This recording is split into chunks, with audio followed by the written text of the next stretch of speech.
हम लोग आगे बढ़ते हैं। जिस किसी का भी जो कोई भी सवाल है, अपने हाथ वाले बटन पे क्लिक करें, फिर हम आगे बढ़ेंगे। एक सवाल है तो एक ही सवाल पूछना है और दूसरों को भी अवसर मिलने पाए। शुरुआत करते हैं रेणुका सिस्टर जी से। जी, प्रजीत, मेरा ये सवाल है कि चर्च में मेंबरशिप लेना ज़रूरी है क्या? चर्च में मेंबरशिप लेना, देखो इस विषय में तो मैं कुछ कह नहीं सकता हूँ, क्योंकि मेंबरशिप का मतलब ये है कि एक व्यक्ति एक जगह चिपक जाता है। आसान शब्दों में समझे तो बंध जाता है। ये इसे बंधना भी नहीं कहेंगे और किसी मोमेंट में से बंधना भी कह सकते हैं। ये सवाल बहुत बड़ा है, इसको ध्यान से सुनना सभी लोग। मैं आसान शब्दों में आपको उदाहरण देते कर समझाने की कोशिश करूँगा, पवित्र आत्मा मेरी मदद सहायता करे। समझ लो, किसी हमारी चर्च चलती है, मान लो हम लोग मेंबरशिप हमने कर रखी है स्टार्ट, चर्च की फिज़िकली, ठीक है? कुछ लोग हमारी चर्च में आते हैं, अब वो हमारी चर्च के मेंबर बन चुके हैं और उनको काफ़ी लंबा समय हो चुका है, तो वो मेंबर बन चुके हैं। मेंबर बनने में उनके क्या बेनिफिट्स हैं? मेंबर बनने में उनके ये बेनिफिट्स हैं, जीना-मरना जो होता है, मुर्दा गाड़ना होता है या कोई बर्थडे होता है, सेलिब्रेशंस होता है, शादी होती है या कोई ओकेशन होता है, तो उन सेलिब्रेशंस के अंदर उनको हमारी चर्च की जगह बेनिफिट के रूप में मिलेगी, ब्लेसिंग्स के रूप में मिलेगी और वो चाहें तो उस जगह को, उस चर्च को शादी के लिए और किसी सेलिब्रेशन के लिए, मतलब सेलिब्रेशन कोई वो दुनियावी वो वाला सेलिब्रेशन नहीं, जो इंसान वो मतलब दूसरे टाइप का नाच गाना होता है। उस टाइप के सेलिब्रेशन की बात नहीं कर रहा, मतलब एक एन्जॉयबल जो प्रभु में होकर जो आनंद है, उस चीज़ के अंदर एक इंसान को बेनिफिट मिल जाते हैं। उदाहरण के तौर पर समझ में आएगा सारी बातें सभी को। मान लो 2 व्यक्ति हैं, 2 में से 1 व्यक्ति ने मुझसे मेंबरशिप ली है, मैं अपने ऊपर उदाहरण देकर समझा रहा हूँ, है ना? मान लो हमारी चर्च चलती है और हमारी मेंबरशिप हमने लोगों को दे रखी है, तो 2 प्रकार के लोग हैं, एक ने मेंबरशिप ले रखी है, एक ने नहीं ले रखी है। अब जिसने मेंबरशिप नहीं ले रखी है, अगर उसकी ज़िंदगी में कोई घटना घटती है, कहने का मतलब, या उसकी शादी हो रही है, अगर शादी हो रही है तो उसको ये चर्च उस तरीके से प्रोवाइड नहीं किया जा सकता जैसे कि एक मेंबरशिप लेने वाले व्यक्ति को किया जा सकता है। अगर उसकी शादी हो रही है तो उसको हो सकता है कोई जगह रेंट पर लेनी पड़े या उसको बैंक्वेट में करनी पड़े या किसी बारात घर में करनी पड़े शादी, तो वहाँ पर उसको खर्चा देना पड़ेगा। लेकिन जिसने मेंबरशिप ले रखी है वो चर्च के अंदर उसकी शादी ईज़िली पड़ी जा सकती है, लेकिन इसमें भी बहुत से लोगों के साथ कंडीशंस होती हैं, या कई बार कुछ ऐसा भी हो सकता था करके बोल रहा हूँ कि कुछ परमेश्वर के सेवक लोग ऐसे होते हैं जो अपनी चर्च को बड़ी-बड़ी मीटिंग्स के लिए फ्री विल देते हैं। हाँ भाई, प्रभु की सेवा के लिए ले जाओ। किसी और की चर्च की कहीं की शादी पड़नी है, मान लो मेरे चर्च में कोई बंदा है, उसकी शादी पड़नी है और मैं रेणुका की चर्च में शादी पढ़ना चाहता हूँ। तो रेणुका ने अपनी चर्च में मुझे फ्री विल दी है कि आपको कोई भी शादी पढ़नी हो, हमारी चर्च में शादी पढ़ सकते हो। मैं उसमें आपसे कोई पैसा नहीं लूँगी और शादी भी मैं पढ़ दूँगी और मैं उसमें आपसे कोई भी पैसा भी नहीं माँगूँगी, जैसे कोई पंडित माँगता है। समझ पा रहे हो? तो मेंबरशिप में बहुत सारे बेनिफिट्स होते हैं, लेकिन फिर भी जो मेंबरशिप लेने वाले लोग होते हैं ना, वो फिर भी अपनी तरफ से मुट्ठी खोलते हैं। कई बार बहुत से एरिया में बीच बोते हैं, शादी पढ़ने वाले पास्टर्स को मुर्दा गाड़ने की बात होती है, तब भी पास्टर को दिया जाता है और जब मुर्दा गाड़ा जाता है, जब कोई मरण मृत्यु वाली कंडीशन होती है, उसमें भी मेंबरशिप वाले व्यक्ति को हेल्प की जाती है कि ये भाई मेरी चर्च का मेंबर है, तो इसकी ज़िम्मेदारी, मैं पास्टर हूँ, तो मेरी है। समझ पा रहे हो? मोस्टली तो मेंबरशिप में एक ज़िम्मेदारी बन जाती है कि वो मेंबरशिप वाले व्यक्ति को अपना 10वाँ हिस्सा सिर्फ़ उसी चर्च में देगा, वो किसी और जगह भागकर भी नहीं जा सकता है और जो भी उसके मसले हैं उसी चर्च में उसको सुलझाने होंगे। समझ रहे हो? और वो अगर वो विश्वासी कहीं भटक रहा है, चटक रहा है या कहीं कुछ भी गड़बड़ी हो रही है, तो उस कंडीशन में पास्टर का फ़र्ज़ बनता है कि उस विश्वासी की तरफ ध्यान दिया जाए। मेंबरशिप में एक एक वाचा समझ लो एक तरीके से। लेकिन बहुत सारी जगह ऐसा भी है, मेंबरशिप नहीं है लेकिन फिर भी इससे ज़्यादा किया जाता है। बहुत से सेवक लोगों ने अपना दिल खोल रखा है, अपनी चर्च को खोल रखा है। किसी बहन-बेटी के पास अगर काम पैसा-वैसा नहीं है बाहर शादी कराने के लिए तो हमारी चर्च में करा सकते हैं। बहुत से पास्टर्स लोग अपनी चर्च का किराया नहीं लेते, रेंट नहीं लेते हैं किसी लोगों से, कि देखो भाई तुम वहाँ बैंक्वेट में कराओगे तो तुम्हारे 40,000 रुपए लगेंगे, लेकिन मैं तुम्हारे चर्च में ही करोगे तो तुम्हारा 1 रुपया भी नहीं लगेगा। तुम्हारे चर्च में कर सकते हो, तुम्हारा पैसा बच जाएगा। समझ पा रहे हो मेंबरशिप के बेनिफिट्स? ये होता है। अब ये इसीलिए भी है कि कोई बाहर का किसी और चर्च का व्यक्ति भी यहाँ पर आके कोई अगर कुछ दुनिया भर की डिमांड कर रहा है, उसके लिए कुछ अलग डिफरेंस होता है। क्योंकि ऑब्वियसली अब वो व्यक्ति अब हम उसको अच्छी तरीके जानते नहीं है, पहचानते नहीं है, कनेक्शंस में नहीं है और वो पुराना हमारा कोई मेंबर भी नहीं है, तो वही सारी फैसिलिटीज़ हम अन्य व्यक्ति के लिए कैसे दे सकते हैं? इसलिए कुछ एरिया में मेंबरशिप्स होते हैं कि हाँ भाई, ये जो फैसिलिटीज़ हमारे चर्च में दी जाती है, ये सिर्फ़ उनके लिए होगी जो मेंबर हैं। इसमें ये चीज़ भी होती है। और मेंबरशिप में कई बार बहुत बार गड़बड़ियाँ भी हो जाती हैं। मान लो उदाहरण के तौर पर रेणुका मेरे चर्च में आती है और मैं चर्च चलाता हूँ और रेणुका मेरे चर्च की मेंबर है। अब रेणुका बढ़ रही है, तो इस कंडीशन में मेरे और रेणुका के रिश्ते खराब हो सकते थे। मैं नहीं चाहता कि रेणुका आगे बढ़े, मैं नहीं चाहता रेणुका चर्च खोले, मैं नहीं चाहता रेणुका आत्मा में आगे बढ़े या सेवकाई आगे बढ़ाए। मैं चाहता हूँ ये हमेशा मेरे चर्च की मेंबर बनी रहे, तो ये इस एरिया में गड़बड़ियाँ हो जाती हैं। तो अब रेणुका को बुलाहट है, रेणुका की अगुवाई हो रही है, रेणुका चाहती है आगे बढ़ना, लेकिन मैं इसको अपने पास बाँधे रख रहा हूँ। तो मैं बता रहा हूँ अगर तुम मेरे चर्च से निकल गए, तो तुम्हारा मेरे से पत्ता कट, हम तुम्हारे किसी चीज़ में साथ नहीं है, हम तुम्हारे पास नहीं है, हम तुम्हारी मदद में नहीं है। तो कई बार ये सेवकों और लीडर्स और विश्वासियों के बीच में मेंबरशिप के चीज़ चक्कर में या कुछ और चीज़ों को लेकर गड़बड़ियाँ हो जाती हैं। तो समझ आ गया होगा? तो मेंबरशिप बहुत से एरिया में सही भी है, बहुत से एरिया में इसका कई बार बाय मिस्टेक्स गड़बड़ियाँ हो जाती हैं। इसका मिसयूज़ भी हो सकता था। एक विश्वासी को बाँधे रखने में, डराने में, देखो अगर तुम उस चर्च में चले गए तो तुम्हारा जीना मरना हम नहीं करेंगे, वो ही पास्टर करेगा फिर। तुम उस चर्च में चले गए, तुम्हारे बच्चों को पढ़ाने के लिए सर्टिफिकेट, लेटर पैड वगैरह हम नहीं देंगे। समझ पा रहे हो? तो बहुत सारी चीज़ें होती हैं। अब इसमें एक विश्वासी बेचारा वो हो जाता है, लेकिन बहुत से आत्मिक सेवक ऐसे होते हैं, फ्री विल होती है, अगर कभी भी कोई भी दिक्कत परेशानी हो, तो तुम हमें बता सकते हो, तुम हमारे चर्च के मेंबर हो, मैंने तुम्हें बपतिस्मा दिया तो मैं तुम्हारी हेल्प के लिए खड़ा हो सकता हूँ जितना मुझसे बन पड़ेगा। या तुम किसी भी चर्च में जा रहे हो, अगर कोई हेल्प नहीं करा तो तुम मुझे बता सकते हो। लेकिन तुम हमारे साथ ईमानदारी रहने वफ़ादार रहने की कोशिश करो तो बहुत अच्छा है। अगर तुम पत्ता कट करके चले गए तो उसमें हम कुछ नहीं कर सकते। लेकिन अगर हम खुशियाँ हज के साथ जा रहे हैं तो वो एक चीज़ अलग होती है। लेकिन कभी अगर चलो कुछ भी मैटर हो गया, अगर पीछे मुड़कर भी नहीं देख रहे, बुराइयों पे बुराई और दुनिया भर का ऐसे 36 का आंकड़ा बना ली तो भी वो कंडीशन गलत है। तो बहुत सारी चीज़ों को देखना पड़ता है मेंबरशिप के अंदर। समझ में आ गया होगा, बहुत सारी चीज़ें क्लियर हो गई होंगी। कोई और सवाल है इसी मेंबरशिप के अंदर?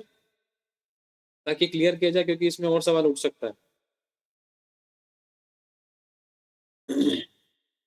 रेणुका सिस्टर, कहाँ खो गए? कोई सवाल है बताओ?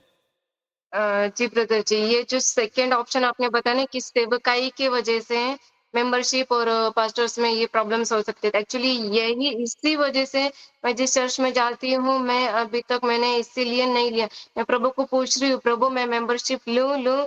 कुछ आवाज़ नहीं, प्रभु का कुछ नहीं ऐसा लग रहा है कि प्रभु रुकवा रहे हैं क्या? खास इसीलिए मैं मेंबरशिप नहीं ले रही, मुझे ऐसा लग रहा है कि मैं बंध जाऊँगी, मुझे बाहर नहीं भेजा जाएगा। अगर मैं मेंबरशिप बन गई तो मुझे हर बात में पूछना पड़ेगा, ज़रूरी है, आज्ञाकारिता है। हुँ, अगर बिल्कुल। नहीं बोला तो मैं फिर मैं क्या करूँ? फिर मैं बंद जाऊँगी। मैंने इस कारण देखो, मैं अभी तक मेंबरशिप नहीं लिया हूँ। अब इसमें पर एक प्रभु चीज़ के है, हाँ, क्या करूँ मैं फिर? अगर आप मेंबरशिप लेते हो, अगर परमेश्वर के दास-दासी मैं नहीं जानता वो कैसे हैं, अगर वो आत्मिक हैं, अगर उनके हृदय में, उनके दिलों में वो आयत है कि जैसे मैंने तुम्हें भेजा वैसे मैं तुम्हें भेजता हूँ, तैयार करो, आगे भेजो, नियुक्त करो, चर्च प्लांट करो, तुम बपतिस्मा दो, तुम्हारे साथ, तुम्हारे पास मैं खड़ा हूँ, कोई दिक्कत नहीं, जिस चीज़ की ज़रूरत है I will provide that's all things. तुम खड़े हो, मेरा फर्ज़ है तुम्हें तैयार करके भेजना, अब तुम यहाँ नहीं रहोगे, लेकिन मैं तुम्हारे साथ हूँ, मेरा फर्ज़ है तुम्हें धक्का लगाना कि तुम आगे चलकर चर्च प्लांट करो, तुम चर्च तैयार करो। तो उस कंडीशन में अगर सपोर्ट में है, साथ में है, तो मेंबरशिप लेने में कोई प्रॉब्लम नहीं है। मेंबरशिप लेने के बाद भी एक पास्टर, एक लीडर को सेवकाई के लिए आगे खड़ा कर सकता है और ये पास्टर की ज़िम्मेदारी है। मेंबरशिप लेने-देने के दौरान ये चीज़ भी पास्टर की ज़िम्मेदारी है। अब और दूसरी बात, ठीक है बेटा चला दो। और ये चीज़ है कि अब ये नहीं पता कि पास्टर कैसे विचार, कैसे कैसी शिक्षा को लेकर चल रहा है, कैसे सिद्धांतों को लेकर चल रहा है, तो यहाँ पर गड़बड़ियाँ हो सकती थी। 100 में से 10% 20% ही ऐसी ऐसे बेनिफिट्स मिलते हैं कि सेवाकाई में वो सपोर्ट करे और मेंबरशिप लेने के बाद भी हर सिचुएशन में खड़े हैं साथ। मान लो रेणुका मेरे साथ में है, मैंने रेणुका को बपतिस्मा दी है, मेरे द्वारा रेणुका मेरे चर्च में आती है रेणुका, और रेणुका ने मेरे हमारे यहाँ की मेंबरशिप ले ली है और रेणुका को बुलाहट हुई है, तो रेणुका को मैंने बोल दिया, रेणुका आप मेंबरशिप लो, कोई प्रॉब्लम नहीं है। मैं आपका सिखाने वाला एक पास्टर हूँ, एक शिक्षक हूँ जिसके द्वारा आपने शिक्षा पाई है, प्रभु ने मुझे आपके लिए रखा है। तो इस कंडीशन में और मेरा फर्ज है, प्रभु ने मुझे आज्ञा दी है कि मैं आपको भेजूँ, अब आपको बुलाहट हुई है, आपकी बुलाहट में मैं आपकी मदद सहायता करूँ, जो चीज़ की प्रोवाइडेशन की ज़रूरत है मैं आपको प्रोवाइड करूँ, और लेकिन आप मेंबरशिप बने रहो, और आपके आगे चलकर कुछ भी मैटर्स कुछ भी लगता है तो मैं आपके साथ खड़ा होने की कोशिश करूँगा, क्योंकि आप मेरे चर्च के मेंबर हो। आप कितनी भी कलीसिया चला रहे हो, आपका 10वां हिस्सा मेरे चर्च में आएगा, और आपको किसी भी चीज़ की ज़रूरत है, अगर आपको शादी पढ़नी है, अगर आपको कोई मुर्दा गाड़ना था, अगर आपको कुछ नहीं पता, तो मेरा फर्ज़ है, क्योंकि आप मेरे चर्च के मेंबर हो, आपने मेरी मेंबरशिप ली है, तो मेरा फर्ज़ है मैं आपके साथ खड़ा हूँ, भले ही आपकी सेवकाई अलग से शुरू हो गई है। समझ पा रहे हो? तो इस प्रकार की बाउंडेशंस पास्टर्स और लीडर्स के अंदर बहुत कम होती है। अब ये देखना पड़ेगा, ये छोटी बात नहीं है, बहुत बड़ा डिसीज़न होगा, बिना सोच-विचार का कोई डिसीज़न मत लेना। ये छोटी बात नहीं है, बहुत कुछ पलट सकता है, बहुत कुछ बदल सकता है। और याद है कुछ टाइम पहले मेरी आपसे बात हुई थी, तो मैंने कहा था रिकॉर्ड करने के लिए कुछ बातें मेरी आपके साथ बहुत सारी हुई थी। 3 महीने पहले 2-3 महीने पहले मेरी आपसे बात हुई थी, कॉल पे। तो सावधानी बरतनी है। तो अगले सवाल में चलते हैं मोनिका सिस्टर जी के साथ। अगर इसी के साथ कोई किसी का कोई और भी सवाल हो तो सवाल पूछ सकते हैं। मोनिका सिस्टर आप बताएँ? जय मसीह के ब्रदर जी, परमेश्वर आशीष दे। मेरा सवाल बिल्कुल अलग है। मेरा सवाल ये है कि जब हम उपवास के दौरान में किसी बात को लेके हम उतरते हैं कि हाँ प्रभु ये वाली बात है और इस बात के लिए उपवास, तो क्या वो चीज़ें बढ़ जाती हैं? मतलब ऐसे नॉर्मली, मतलब उससे पहले उतनी चीज़ें नहीं होती, लेकिन जब हम उस बात को लेके टॉपिक रख के कि हम प्रभु इतने दिन के उपवास, तो वो चीज़ों पे अटैक ज़्यादा होने लगते हैं। पर्टिकुलर उसी बात पे जिसके लिए प्रार्थना कर रही हूँ मैं, और इतना हताशा, निराशा, दुःख जैसा लगता है कि कर तो रहे हैं सब कुछ, समय भी दे रहे हैं, सब कुछ कर रहे हैं, बदलने की कोशिश, लेकिन वो चीज़ें मतलब दिखती, कुछ सुधार नहीं दिखता। मतलब मैं कैसे बताऊँ, मैं ज़्यादा नहीं बोल सकती, बस आप समझ समझ गया, मैं समझ गया, जाइएगा। समझ गया। अब इस कंडीशन में क्या होता है, आपका जो सवाल है, इसका आंसर आपने खुद दे दिया है। ये 100% 95-90% लोगों के साथ होता है। मान लो मैंने किसी बीमार इंसान के लिए प्रार्थना की, मैं उसके लिए उपवास में आया। जैसे ही उपवास में आया उसकी तकलीफ और बढ़ गई। अब मैं जिस भी बात के लिए उपवास करना शुरू कर रहा हूँ, उपवास करने से पहले उसकी कंडीशन सही थी, वो सिचुएशन सही थी, बस थोड़ा बहुत चेंजेस था। लेकिन उपवास में आते के साथ ही हालात और चेंज होने लग गए, बिल्कुल अगेंस्ट में, बिल्कुल विरोध में। लग रहा है कि भई मैंने उपवास क्यों रखा है? इससे पहले तो पहले ही बढ़िया ठीक थे। लेकिन ये चीज़ें, इसको आसान शब्दों में समझेंगे तो वो वाला एटमॉस्फेयर जिस चीज़ के लिए हमने उपवास रखा है, वो आत्मिक तरीके से, प्रभु के तरीके से वो शेप में आना शुरू होता है। और दूसरा, इसी के दौरान जब उपवास रखते हैं, दुष्ट अपनी चालें चलता है, वो अपने तीर फेंकता है, इसी दौरान हमारी कटाई-छँटाई भी होती है और उस गवाही के लिए फिर हम तैयार भी होते हैं। तो इस उपवास के दौरान 4-5 कई सारे काम होते हैं जिसमें प्रभु अपना काम कर रहा होता है, उस गवाही को शेप दे रहा होता है, दूसरा शैतान अपना काम कर रहा होता है, तीसरा वो परमेश्वर हमारी लाइफ में करेक्शंस कर रहा होता है, चेंजेस कर रहा होता है, हमारे को निखार दे रहा होता है।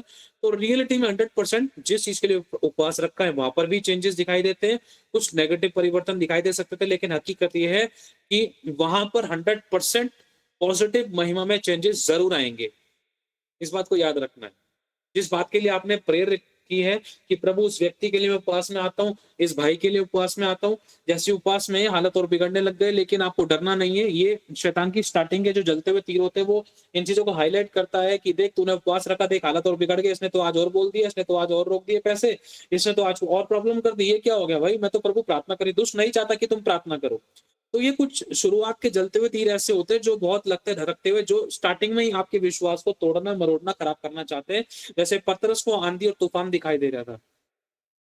इस प्रकार से चेलों को वो मतलब वो पानी के थपेड़े दिखाई दे रहे थे। लेकिन वो उनको नाश नहीं कर सके, लेकिन हिला रहे थे नाव को। लेकिन हकीकत में ये है कि परमेश्वर उनकी नाव में था। मेन चीज़ क्या है, जब आप फास्टिंग में आते हो तो खुदावन की दृष्टि आपके ऊपर होती है और आप परमेश्वर के कंट्रोल में होते हो। मोस्टली जब आप उसके अनुसार चलते हो। और दूसरी बात, शैतान दूर से तीर फेंकता है, वो आपकी लाइफ में पूरी तरीके से घुसकर काम नहीं कर सकता, क्योंकि उस समय आप परमेश्वर के नियंत्रण में हो जाते हो, अपने आप को समर्पित सरेंडर करते हो। लेकिन वो दूर से तीर फेंकता है, वो लुभावने वाली तरीके से काम करता है, हमारे मुंह से गलत निकलवा कर, हमारे सामने परिस्थितियां लाकर कि हालात और बिगड़ जाए।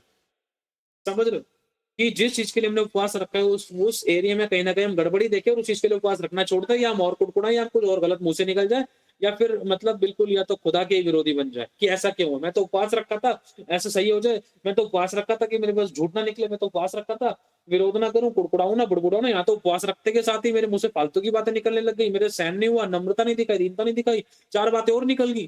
कल तो बिल्कुल ठीक था, आज इसी चीज के लिए उपवास रखा, आज इसी चीज के विषय में गलतियां हो गई। तो इसका मतलब वो उस एरिया में काम होना शुरू होता है। ये आप ही के साथ नहीं है, ये 95% 99% लोगों के साथ होता था। तो इसका मतलब ये है कि उस एरिया में काम होना शुरू होता है। और लेकिन वो अटैक, वो दुष्ट के जलते हुए तीर लगना हमेशा नहीं रहता। एक समय ऐसा आता है जब हम हार नहीं मानते ना, तो उसमें जय पा लेते हैं। समझ गए? हालेलुया। जैसे शद्रक, मेशक, अबेदनगो ने पाई थी, यूसुफ ने पाई थी, दानियल ने पाई थी, और नहम्याह ने पाई थी। नबियों ने, परमेश्वर के दासों ने, सेवकों ने, पवित्र शास्त्र बताता है, वो हमेशा हमें जय दिलाता है। ठीक है? परमेश्वर को धन्यवाद, सारी महिमा प्रभु को मिले। किसी और का कोई और अलग सवाल है?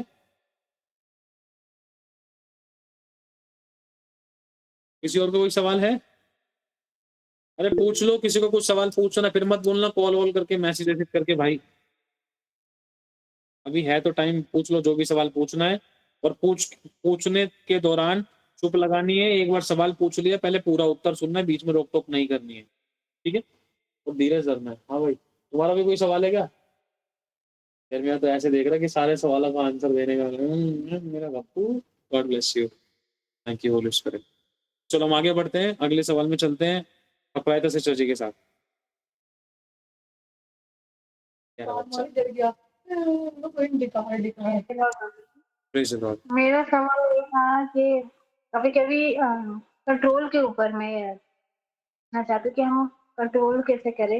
ये जैसे कि हम बहुत कुछ करते हैं कभी-कभी अकेला होता है, जैसे वॉरियर की तरह करते हैं, सब कुछ करते हैं। बहुत दुःख होता है, बहुत प्रेशर रहता है, फिर भी प्रभु से सामर्थ्य लेते हैं, प्रभु को धन्यवाद देके आगे बढ़ते हैं, धीरे ढाढ़स बंधाते हैं, प्रभु बंधाता है, सहते हैं।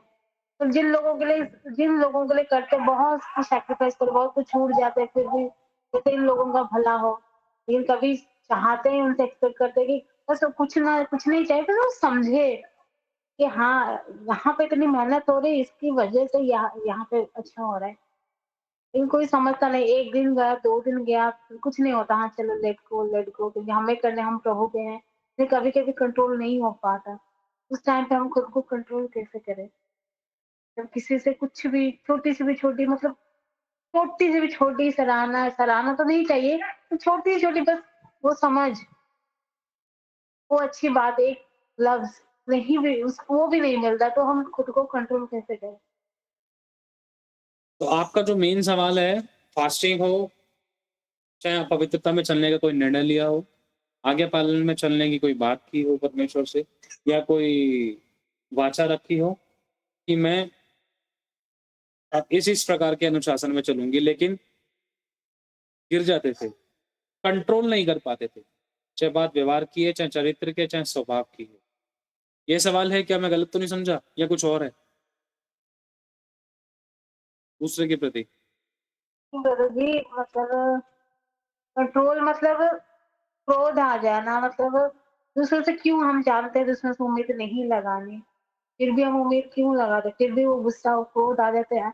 तो एक तरीके से मानो मतलब हिपोक्रेसी देख के बहुत गुस्सा बहुत जलन आ जाते हैं, मन करता है बहुत कुछ कर ले लेकिन कंट्रोल तो कर लेते हैं, लेकिन उस टाइम पे कंट्रोल की जरूरत है।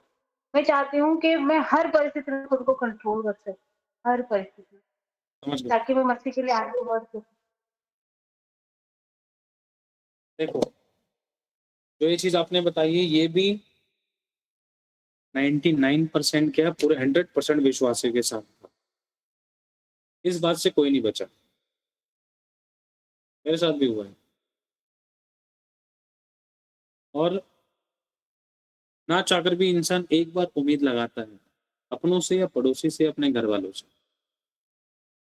टूट जाता है फिर उम्मीद लगाता है, टूट जाता है फिर उम्मीद लगाता है, लगता है सब ठीक हो गया, माहौल अच्छा हो गया, चलो बातचीत हो रही, प्यार प्रेम दिखाई दे रहा है, फिर दोबारा से टूट जाता है।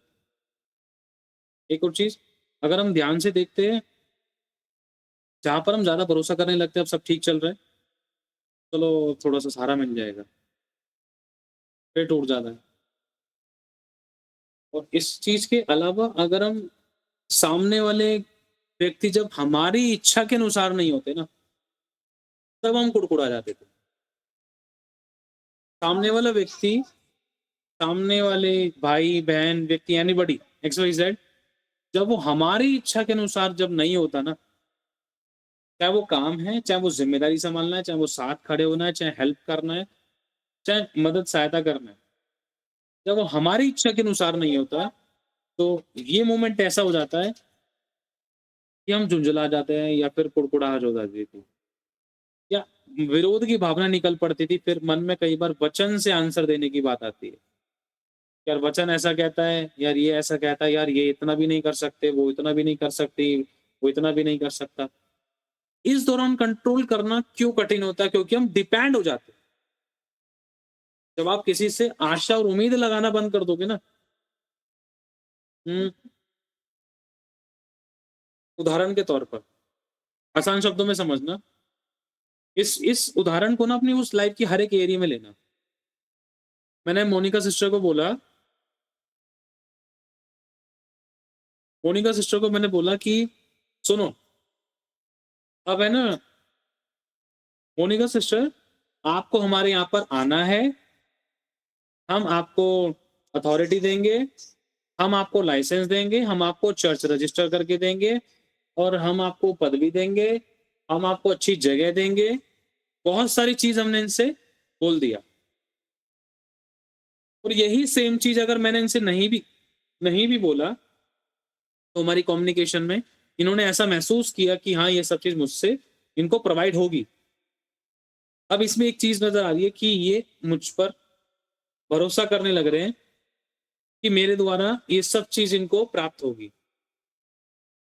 अब पता क्या चलता है कि मैंने इनको कुछ भी नहीं दिया और ये बातें मैंने खत्म कर दी, मैंने इनसे बात तलक नहीं कर रहा। लेकिन मैंने अपराजिता सिस्टर को फ़ोन मिलाया, जो मैंने मोनिका सिस्टर से वाचा बाँधी थी या बात की थी, वो चीज़ मैंने अपराजिता सिस्टर को देने के लिए बोल दिया। समझ रहे हो? अब इस कंडीशन में ध्यान से समझना, जब मोनिका सिस्टर को मैंने बोला तो उन्होंने सपने सजाना शुरू कर दिए।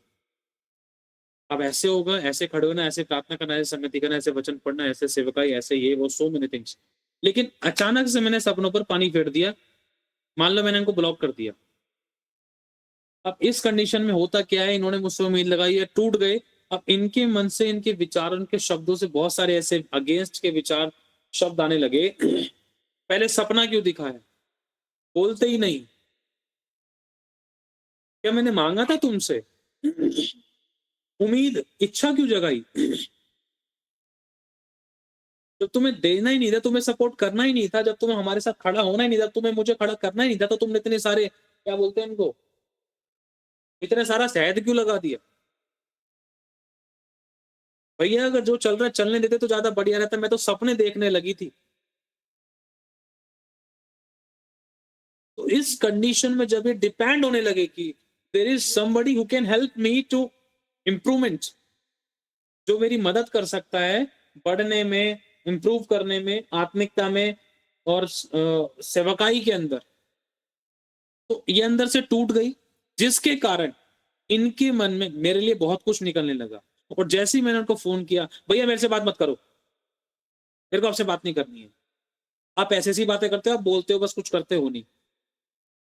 अब यही सेम चीज मैंने जब अपराजिता सिस्टर को बोला, अपराजिता सिस्टर तो खुश हो गई। मैंने बोला अपराजिता सिस्टर आपको कल आना है, आपको ये सब चीजें प्रोवाइड करके दूंगी। ठीक है ब्रदर। अपराजिता सिस्टर ने सोचा मैं तो उस चीज के योग्य भी नहीं हूँ, परमेश्वर की इच्छा होगी तो मिल जाएगा, मैं तो योग्य भी नहीं हूँ, मैं क्या करूंगी लेके। जितना अपराजिता सिस्टर भाग रही, मैंने इनको फोन करके बोला, अपराजिता सिस्टर ने बोला कि मैं तो घर पे नहीं हूँ, मैं तो भैया बाहर हूँ। मैंने कहा ठीक है कल मिलने। फिर कल पता चला, फिर कल दुबई थी। मैंने फ़ोन किया। अब फिर मैंने फिर दोबारा फ़ोन किया, यूँ कह रही भैया मैं दुबई से ना मैं परसों आऊँगी गोवा, तो तब हम कर लेंगे। मैं इनके खुद पीछे पड़ रहा हूँ और ये भाग रही हैं। समझ पा रहे हो? जिस चीज़ की ओके बेटे, जिस चीज़ की इनको ज़रूरत है, वो चीज़ इनके पीछे आ रही है। क्यों? क्योंकि मुझ पे डिपेंड नहीं हो रहे। ये मुझ पर भरोसा नहीं कर रही है, मुझ पे डिपेंड नहीं हो रहे कि यही मेरे लिए सोर्स है एक। यही चीज़ परमेश्वर चाहता है, जो अपराजिता कर रही है। इस कंडीशन में एक व्यक्ति के अंदर फ्रस्ट्रेशन नहीं आ सकती। समझ रहे क्यों? अब मैंने एंड टाइम पर अपराजिता को मैंने बोल दिया ना, अपराजिता सिस्टर आने के लिए तैयार है। मैंने कहा, अपराजिता सिस्टर एक चीज़ है, सो सॉरी बुरा मत मानना। अरे वो थोड़ा प्लान चेंज हो गया है, आज नहीं वो किसी और दिन होगा या फिर मुश्किल हो पाएगा, सॉरी बाद में कभी और देखेंगे। अपराजिता सिस्टर ने बोला, कोई नहीं ब्रदर, कोई दिक्कत नहीं, प्रभु की इच्छा होगी तो मिल जाएगा। इतना बढ़िया रिप्लाई आया है। और अपराजिता सिस्टर फिर खुद कॉल कर रही है, बातचीत कर रही है, और ब्रदर सब ठीक है? हाँ। लेकिन जब मैं कॉल कर रहा हूँ मोनिका सिस्टर के पास, वो कॉल उठाना भी नहीं चाह रही है, ब्लॉक लिस्ट में डाल दिया। उठाते के साथ ही मेरे को बढ़िया से सही तीर चला दिए। समझ आया आपको बातों का फर्क? एक इंसान जब अंदर से टूटता है, टूटने का सबसे बड़ा कारण वो उम्मीद लगाता है, वो आशा रखने लगता है। जब उसकी आशा, उसकी उम्मीद पे लोग खरे नहीं उतरते, जब उसकी इच्छा के अनुसार लोग नहीं करते ना, तब एक इंसान के अंदर से बहुत सारी बातें निकलती जिसको कई बार कंट्रोल नहीं कर पाता है। चाहे सामने बड़ा है, सेवक है, विश्वासी है, अन्यजाति है, pastor, teacher, preacher, evangelist, profit, apostle, पति, पत्नी, बच्चे, फैमिली, कोई भी, वो कोई भी लेवल का हो, चाहे सास है चाहे ससुर है, मुंह से निकल जाता है। समझ पा रहे हो आप? जिस प्रकार से एक बहू उम्मीद लगाती है, भाई मेरी सास तो मुझसे बहुत प्यार करेगी, लेकिन उसकी सास तो रोज, अरे चल्ली चल उठ, झाड़ू कौन मारेगा, सो रही है अभी तक, रोटी कौन बना के देगा भाई, कॉफी कौन बना के देगा, कपड़ों में ये ऐसे धुलते हैं कपड़े, ये वैसे धुलते हैं, कपड़े यहाँ टांग रखे हैं, अरे पानी भी भरने नहीं आता, अरे मोटर तो चला ले, अरे टंकी खाली पड़ी है। छोटी से छोटी बातों में एक बेचारी बहु उम्मीद लगा कर आई, तो वो अंदर से टूट गई, झुंझलाहट से भर गई। 1 साल तक, क्या 2 साल 3 साल तक भी नहीं निकलेगी वो झुंझलाहट, जो एक ही दिन में वो जो उसकी सास ने कार्रवाई कर दी उसकी। समझ पा रहे हो? क्योंकि वो उम्मीद लगा कर गई थी। जो इंसान ऑलरेडी अंदर से टूटा हुआ है, या जो इंसान ऑलरेडी परमेश्वर पे ऑलरेडी डिपेंडेंट है, तो उसको कोई फर्क नहीं पड़ेगा। ये वही वाली बात है, मैंने अपने आप को अपनी अभिलाषाओं समेत क्रूस पर चढ़ा दिया है, मैं मुझ में जीवित ना रहा, वरन मसीह मुझ में जीवित है। हालेलुया। एक और छोटा सा उदाहरण, मान लो अपराजिता सिस्टर है।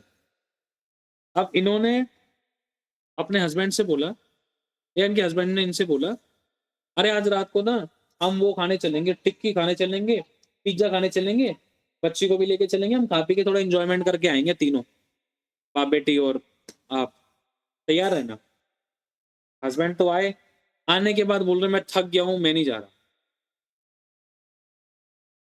अब इस कंडीशन में उन्होंने सपना दिखा दिया, और आप बहुत आशा लगाकर बैठे हो, बहुत आशा लगाकर बैठे हो कि आएगा मेरा हस्बैंड, मैं तो भारी पेट भरूंगी, घर पे नहीं बनाऊंगी एक भी, बेटी तू भी मत खा, मैं भी नहीं खाऊंगी, बस आने वाले होंगे।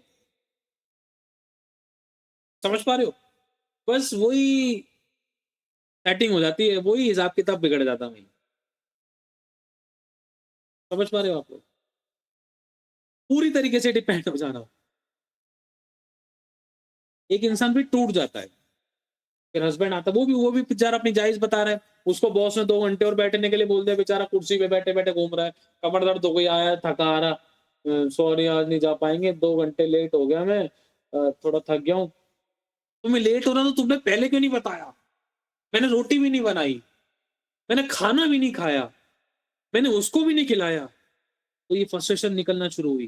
फिर पति बोलने लग रहा है कि तुम मुझे नहीं समझ रही है। अब पति ने उम्मीद लगाई कि मेरी पत्नी मुझे समझेगी, अब पत्नी उम्मीद लगा रही कि मेरा पति मुझे समझेगा, कि वो हमारे लिए करेगा। रियलिटी इसे लिखा है, पति ऐसे जिए जैसे कि बिन पत्नी के, पत्नी ऐसे जिए जैसे कि बिन पति के। या बहुत छोटी छोटी बातें लगती है, लेकिन इतनी आसान नहीं है, बहुत बड़े वो मचा देती है, तूफान मचा देती है। छोटी-छोटी चीज़ें जब एक इच्छा पूरी नहीं हो पाती तो हम सोचते हैं यार ये इंसान मेरे लिए क्या करेगा? ये औरत मेरे लिए क्या करेगी? ये स्त्री तो पता नहीं जब से घर में आई है, घर के हालात ही बिगाड़ दिए हैं या तो ये तो अपनी मन-मर्ज़ी चलती है, सो मेनी थिंग्स व्हाटएवर कोई कुछ भी सोचता है। समझ रहे हो आप? लेकिन अगर अपराजिता सिस्टर क्या कर रही हैं, उदाहरण दे रहा हूँ, उनके हस्बैंड ने बोला या इन्होंने बोला, हस्बैंड कहते ठीक है, अब इन्होंने क्या किया, रात को थोड़ा खाना-वाना बना लिया, खा लिया, खा के टाइमली खाना बना लिया, खाना-वाना खा के फ्री हो गए।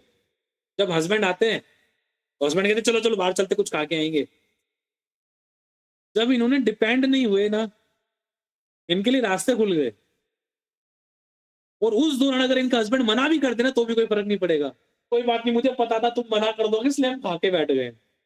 सोच कर देखो बहुत फ़र्क पड़ जाएगा इस बात का। कौन-कौन समझ पा रहा है इस बात को? हस्बैंड ने अगर एंड टाइम पर मना भी कर दिया ना, लेकिन उनकी वाइफ और उनके बच्चे खा-खू कर बैठे हैं अच्छे से तृप्त तोंद फुलाकर बैठे हैं। तो अगर हस्बैंड आकर भी बोल देगा ना अरे यार मैं नहीं जा रहा, मेरा मन नहीं कर रहा, यहाँ-वहाँ दर्द हो रहा था, तो इतना फ़र्क नहीं पड़ेगा।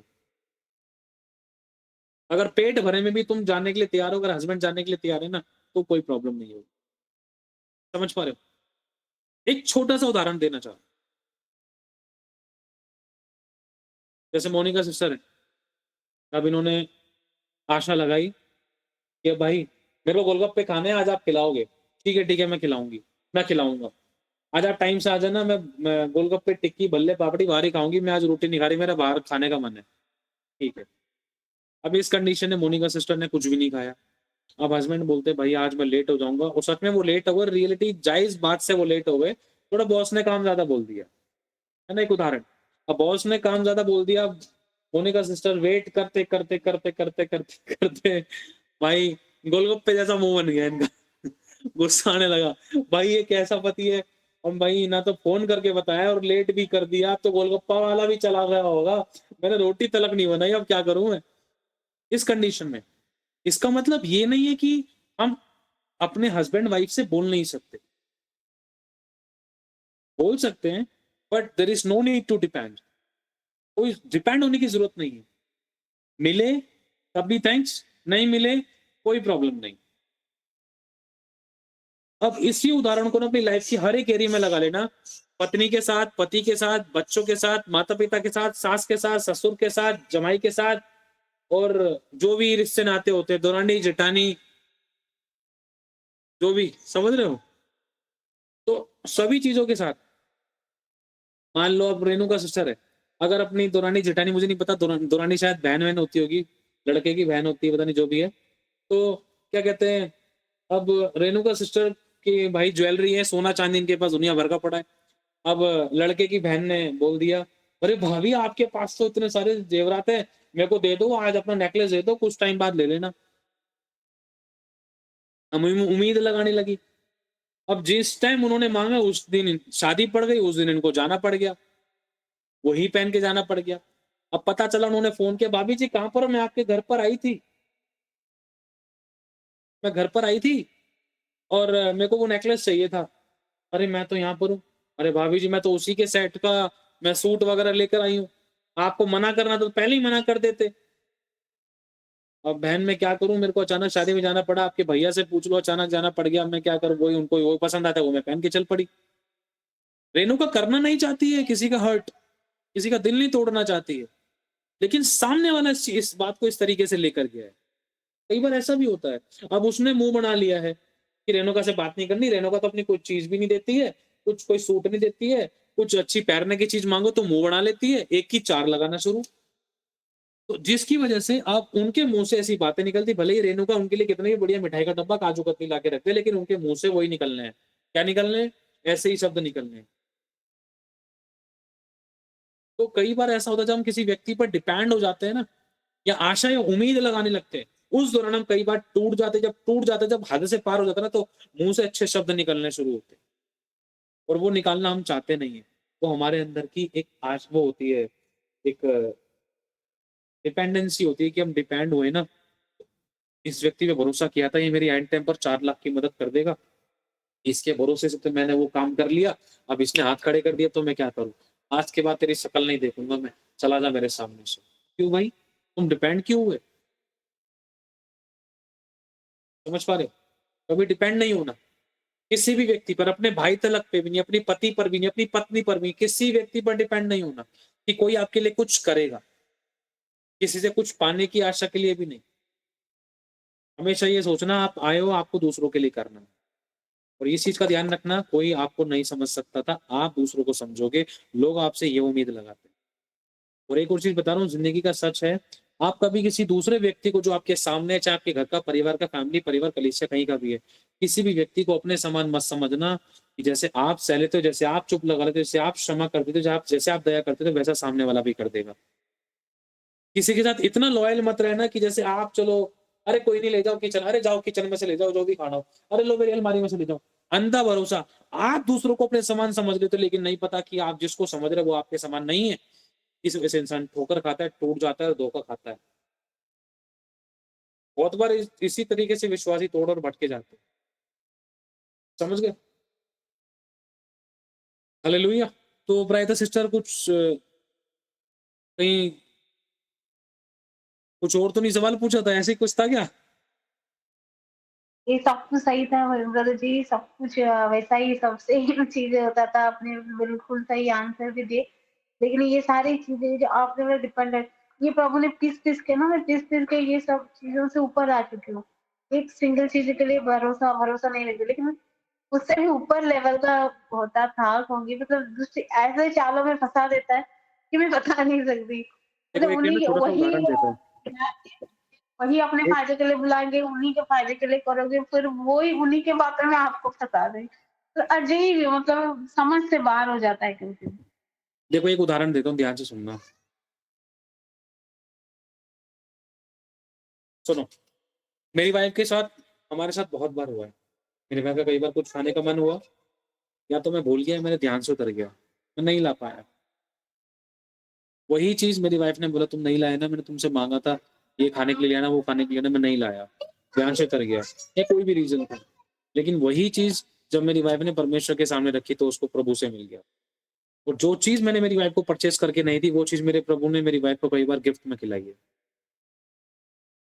इस चीज़ से मैंने सीखा है। मैं आपको ये वाली बातें इस तरीके से क्यों बता रहा हूँ, हमारी ज़िंदगी में भी बहुत सारे अनुभव हुए हैं। जिस चीज़ के पीछे कई बार हम भागे ना, वो चीज़ हमसे दूर हुई है। जिसके ऊपर ज़्यादा डिपेंड हुए ना, वहाँ से दरवाज़े बंद हुए, चाहे वो कोई भी है। जिस पे ज़्यादा भरोसा रखा है ना, वहाँ से हाथ खड़े हुए हैं हमेशा।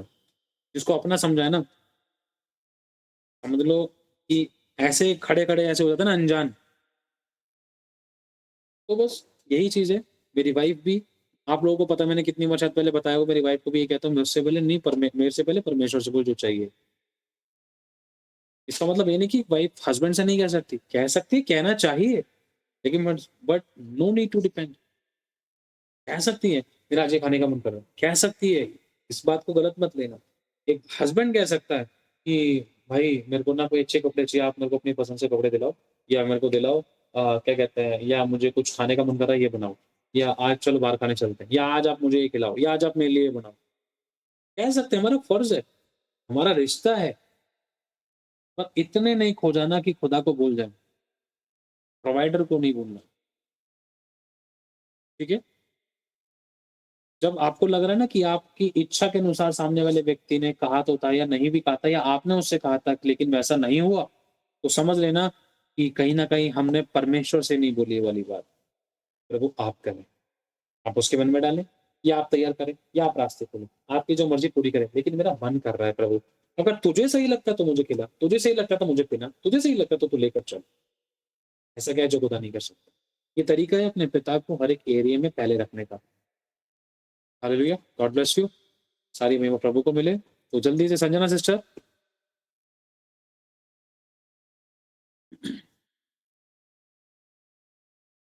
हाँ जी, पूछिए।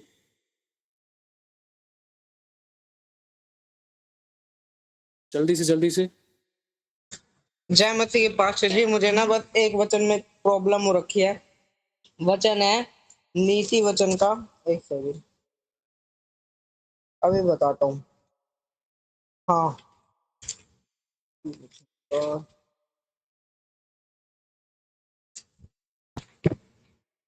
नीति वचन का 6 का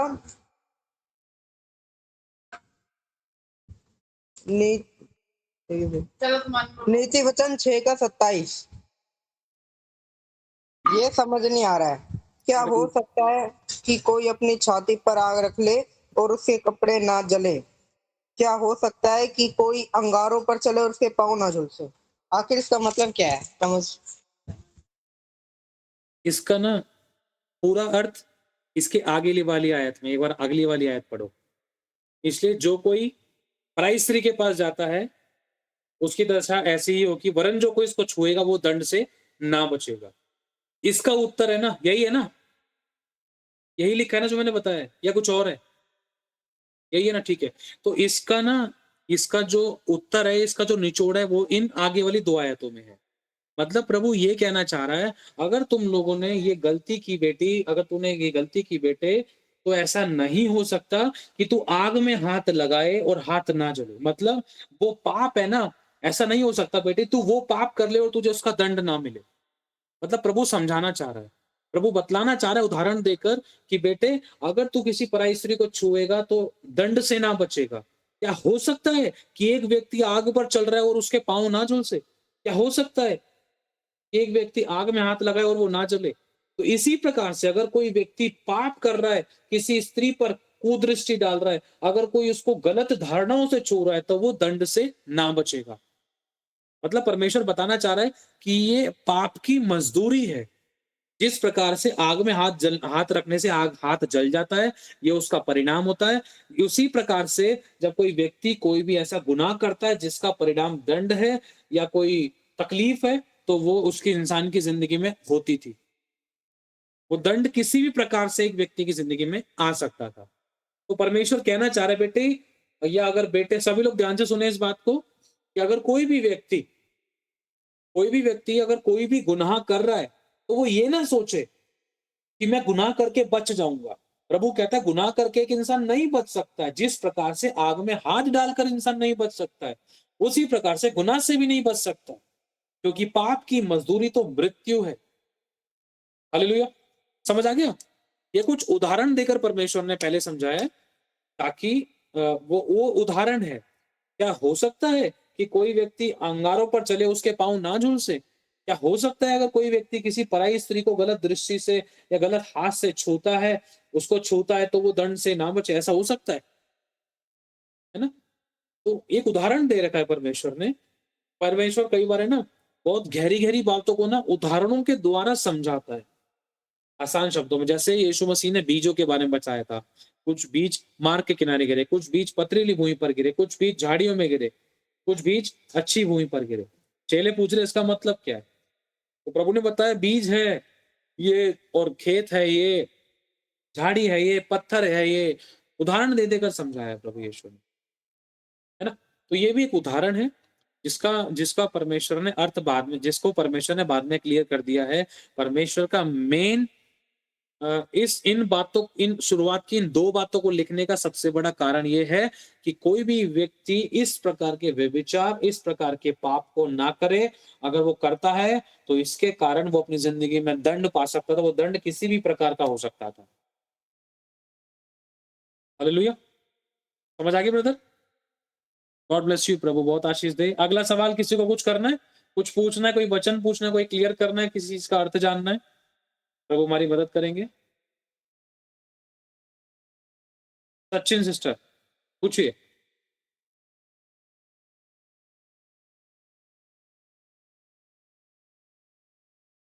जय मसीह की ब्रदर जी, प्रभु आपको आशीष दे।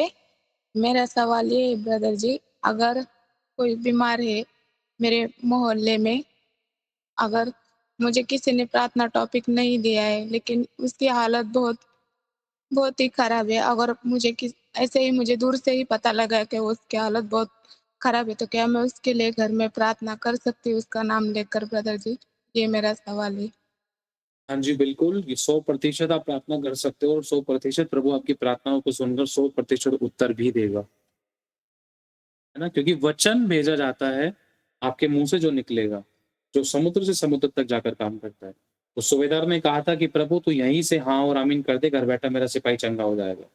उस स्त्री ने कहा था, प्रभु मेरी बेटी में से दुष्ट आत्मा निकल गई। है ना? जिसको यीशु ने कहा था कि कुत्ते भी तो बेटों की रोटी कुत्तों को नहीं देते। है ना? तो इससे हमें ये समझ में आता है कि अगर आपके पास कोई भी प्रार्थना का विषय पहुँचता है, चाहे आप वहाँ पर नहीं जा रहे हो, लेकिन आपकी दुआएँ वहाँ पर पहुँचेंगी और उसको जीवन मिलेगा।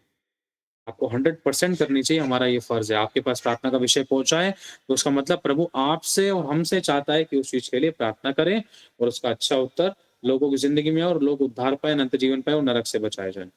प्रार्थना का विषय पहुँचता ही इसलिए है कि प्रभु हमसे चाहता है कि हम दुआ करें। क्योंकि हमारी दुआ से उसकी ज़िंदगी में ऐसी जगह, ऐसी व्यक्ति, वस्तु, प्राणियों में लाइफ़ में ट्रांसफ़ॉर्मेशंस होंगे। इसीलिए प्रार्थना का विषय हम लोगों के पास पहुँचता है। अगला सवाल सुभाष कुमार सिस्टर।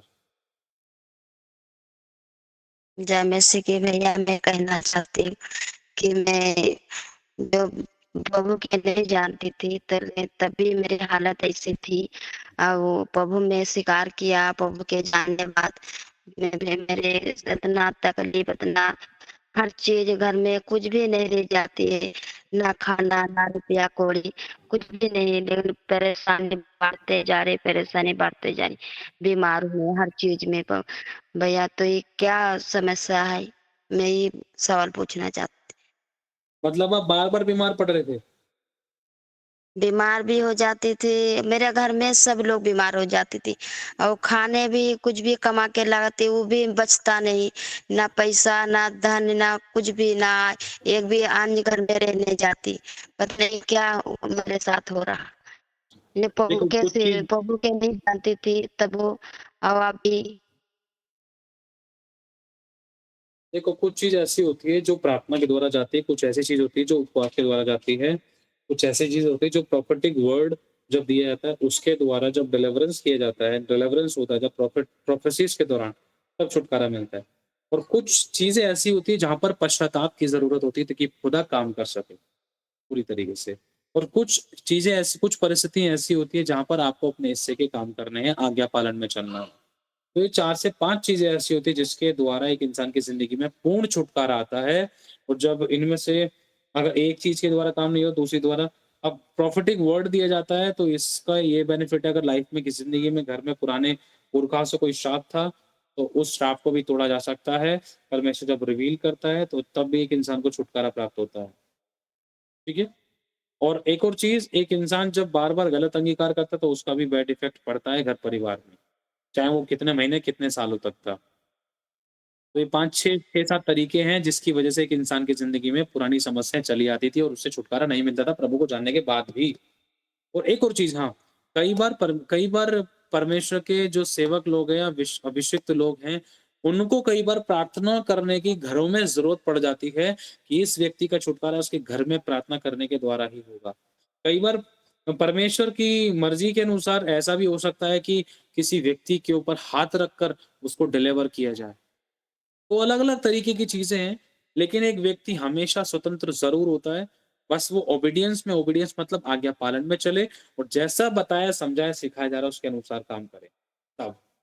और इसमें एक और चीज़ है, एक व्यक्ति, एक विश्वासी परमेश्वर के अलावा मनुष्य की तरफ ना ताके कि कोई मनुष्य मेरे लिए करेगा तभी छुटकारा होगा। समझ पा रहे हो?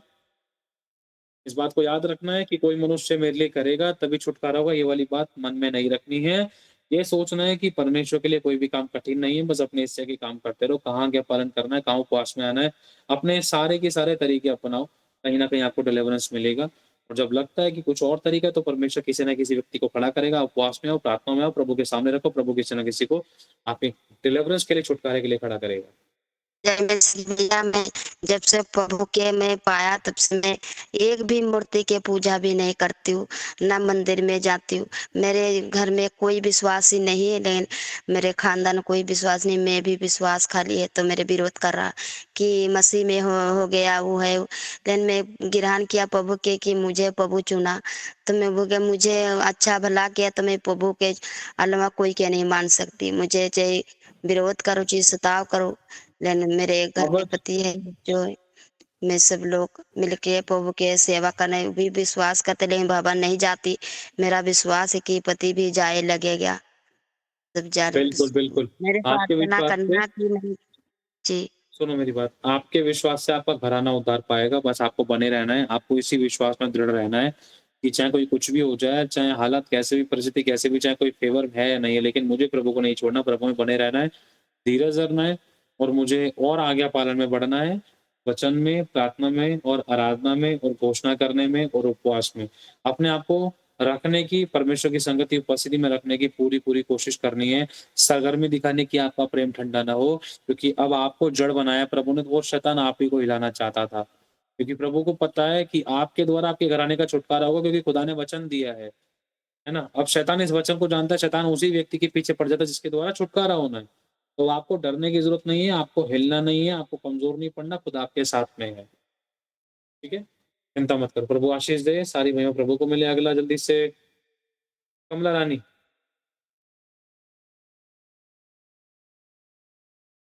जल्दी, जल्दी, जल्दी। जय श्री ब्रदर जी, जय श्री ब्रदर जी।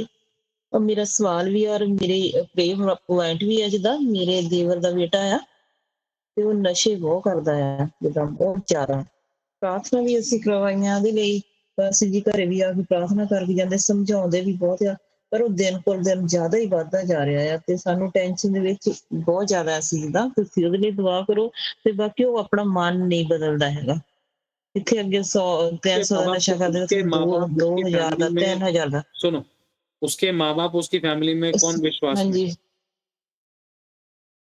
ਵਿਸ਼ਵਾਸ ਵਿੱਚ ਅਸੀਂ ਸਾਰੇ ਅਸੀਂ ਫੈਮਿਲੀ ਇਕੱਠੀ ਆ ਤਿੰਨ ਫੈਮਲੀਆਂ ਜਿੱਦਾਂ ਤਿੰਨੇ ਹੀ ਅਸੀਂ ਜਾਣੀ ਕਿ ਵਿਸ਼ਵਾਸ ਵਿੱਚ ਹੀ ਆ सुनो, ਪ੍ਰੇ ਵੀ ਕਰਦੇ ਆ ਅਸੀਂ तो अब ਤੇ इसमें ਪਰ ਉਹ ये चीज़ ਬੇਟਾ नहीं मान ਰਿਹਾ ਹੈਗਾ समझ गया मैं। तो इसमें एक ये चीज़ है कि उसी व्यक्ति को शैतान इस्तेमाल करने की कोशिश कर रहा था कि सभी का ध्यान उसी व्यक्ति की तरफ खींच दे। और वो कोई भी विश्वासी जो घर परिवार ਹਾਂਜੀ के लोग हैं, वो प्रभु में घनिष्ठ और मजबूत और दृढ़ नहीं हो पा रहे हैं, क्योंकि उन सभी का ध्यान उसी एक व्यक्ति पर है कि वो बदले, बुराई से बचे, गलत संगत में न जाए, गलत खान-पान से बचे, प्रभु में आए और उसके अंदर से बुराइयाँ खत्म हो। अब मेन चीज़ क्या है, अब यस कुछ यस कंडीशंस ऐसी होती हैं ਹਾਂਜੀ जिसमें 1 मिनट माइक बंद करो, ध्यान से सुनिए एक बार। कुछ कंडीशंस ऐसी होती है, जैसे कि अभी बताया, जो बात अभी सुभाष सिस्टर को बोली, उस बात को आप पकड़ना। उन बातों के अंदर आपका उत्तर है, प्रभु की दया से। तो कुछ कंडीशन ऐसी होती है जहाँ पर घर के अंदर संगति कराना ज़रूरी होता है, और दूसरा कुछ दुष्ट आत्माएँ ढीठ होती हैं। तीसरा कुछ दुष्ट आत्माओं से छुटकारा पाने के लिए फास्टिंग, उपवास, प्रार्थना में आना ज़रूरी है। चौथा, अगर वही व्यक्ति प्रार्थना आराधना संगति में बैठता ही नहीं है, बैठना नहीं चाहता है, तो उसके लिए स्पेशल प्रेयर करना ज़रूरी है कि घर में संगति रखी जाए। अगर घर में संगति नहीं, तो उसके लिए स्पेशल कुछ लोग झुंड में होकर दुआ करें कि उसके बंधन तोड़े जाएँ। क्योंकि कुछ दुष्ट आत्मा ढीठ होती हैं और कुछ स्ट्रॉन्ग प्रेयर्स की ज़रूरत होती है। क्योंकि स्ट्रॉन्ग होल्ड्स को तोड़ने के लिए लिखा है, 1-1 हज़ार को 2 10 हज़ार को भगाएँगे। तो 2, 3, 4, 5, 8, 10 लोगों को मिलकर ऐसे व्यक्ति के लिए प्रार्थना करना ज़रूरी है, दृढ़ता से उपवास में आना ज़रूरी है। तब उस व्यक्ति की लाइफ में इम्प्रूवमेंट आना शुरू होता है। और एक और चीज़, कई बार उस ऐसे व्यक्ति के लिए प्रार्थनाएँ की जाती है, लगता है कि वो और पाप में जा रहा है, लेकिन कई बार खुदा की प्लानिंग ऐसी होती है कि एक राइट टाइम पर उसको अपने तरीके से खींचकर, पलटकर, उसको सिखाकर, उसके घुटने टिकाकर लेकर आता है। ऐसा भी होता है। जब कहते हैं ना कि टेढ़ी उँगली से घी नहीं निकल रहा, तो सीधी उँगली, टेढ़ी उँगली सब लोग जानते ही हैं, मनुष्य का एक वो है, सीधी से घी नहीं लग रहा तो उँगली टेढ़ी कर लेते हैं। लेकिन हमारे प्रभु का तरीका थोड़ा-सा अलग है। समझ लो, वो पूरे डब्बे को आग पर रख देता है। उसको कोई उँगली की ज़रूरत नहीं पड़ती है। तो वो अपने तरीके से काम करता है। इसने बहुतों के आँसू बहा दिए, इसने इसके लिए बहुतों लोगों ने उपवास प्रार्थनाएँ कर ली, लेकिन ये बड़ा ढीठ है, इसको मैं अपने तरीके से सिखाऊँगा। चल भाई, अब तेरे 2 दिन में घुटने टेकेंगे। तो बहुत दिमाग चला रहा है, अब देख तेरे को कैसे मैं शून्य करूँगा, कैसे तेरे घुटने टेकेंगे, कैसे तू अपने आँसुओं में, अपने अकेलेपन में कैसे तू मुझे पुकारेगा, और जब तू मुझे पुकारेगा तब मैं तेरी ज़िंदगी में कैसे चमत्कार दिखाऊँगा, और तू खुद कहेगा कि हाँ, मम्मी मैंने कल प्रार्थना की थी, पहली बार मेरी ज़िंदगी में चमत्कार हुआ। समझ पा रहे हो? खुदा कई बार कुछ लोगों की ज़िंदगी में अपने तरीके से काम करता है। लेकिन इसमें एक चीज़ ये है कि उस व्यक्ति के लिए प्रार्थना, आराधना, संगति करना बंद नहीं करना है, उसके लिए कंटिन्यूअस प्रेयर में रहना, क्योंकि शैतान की चाल होती है ऐसे व्यक्ति को रास्ते से हटा देना, और उस एक व्यक्ति को इस्तेमाल कर सकता है सबके विश्वास को हिलाने के लिए। ये बहुत इंपॉर्टेंट टॉपिक होता है, ये बहुत छोटी बात नहीं है। यही सेम चीज़ कई बार ड्रिंक करने वाले हस्बैंड के साथ होती है। जो बहनें, माँ, परिवार बहुत आँसू बहाते हैं, लेकिन वो आदमी, वो पिता, वो पति, वो बदलने के लिए राज़ी नहीं था। लेकिन एक दिन खुदा घुटने टिकाता है। हालेलुया! रेणुका सिस्टर कुछ कहना चाह रही है, बोलिए। जी ब्रदर जी। ब्रदर जी, एक 3-4 दिन पहले मेरे पार्लर के सामने एक लेडीज़ आई, पहचान की नहीं थी, अननोन थी। तो उनके हाथ में कुछ पेपर थे, ज़ेरॉक्स थे। मुझे लगा कुछ किसी चीज़ की एडवर्टाइज़मेंट वग़ैरह मुझे बताने आए होंगे। तो उन्होंने जैसे पेपर खोला तो एक लेडीज़ का फ़ोटो उन्होंने दिखा और वो उन्होंने मुझे बोला कि आप इस लेडीज़ को जानते हो? तो मैं बहुत शॉक्ड हो गई, वो मेरी क्लाइंट थी। मैंने उनको हाँ बोलने से पहले पूछा कि क्या हुआ मैम? कुछ प्रॉब्लम हुआ क्या? उन्होंने मुझे बोला कि मैं आपको नहीं बता सकती, आप इन्हें पहचानते क्यों मुझे बताएँ। तो मैंने हाँ बोला। उन्होंने बोला ये आपकी क्लाइंट है? मैंने बोला हाँ। तो फिर मैटर अलग था, एक एक्स्ट्रा मैरिटल अफेयर वो टॉपिक था उनका। मैंने बोला हाँ, मैं इन्हें जानती हूँ, ये मेरे क्लाइंट हैं। तो मुझे घर पूछने लगी कि इनका घर कहाँ है? मुझे बता सकते हैं, आप मुझे वहाँ ले जा सकते हैं? मैंने बोला नहीं, मुझे उनका घर नहीं पता पर वो इसी एरिया में रहते हैं। मैंने बोला कि मैं 1-2 लोगों से पूछ के आपको बिल्डिंग का नाम बताती हूँ, आप चले जाओ। अब देखो आपका प्रॉब्लम, मैं सिर्फ प्रे कर सकती हूँ। बस मैंने इतना ही बोला। फिर ये मैटर मैंने अपने पास्टर मैम के सामने बताया। उन्होंने मुझे बोला पास्टर मैम ने, "आपने क्यों बोला? आपने सीधा-सीधा उनको बोलना चाहिए था कि मैं इन्हें नहीं जानती।" और उस टाइम पर मेरे माइंड में ये था कि एक बीवी एक तकलीफ में है, उसका हस्बैंड किसी और के साथ में है, तो मुझे जस्ट उसकी हेल्प करना है। मेरे माइंड में ये सोच के मैंने उनको हाँ बोला और अब मैंने जब मैडम को बताया तो मुझे ऐसा लगा कि वो मुझे झूठ बोलने बोल रहे हैं। तो मैंने सही किया या गलत किया? एक बार आप मुझे मैटर बताओ, मैटर क्या कुछ इस प्रकार से था, वो जो लड़की है, जो आपकी क्लाइंट है, वो एक्स्ट्रा अफेयर में थी?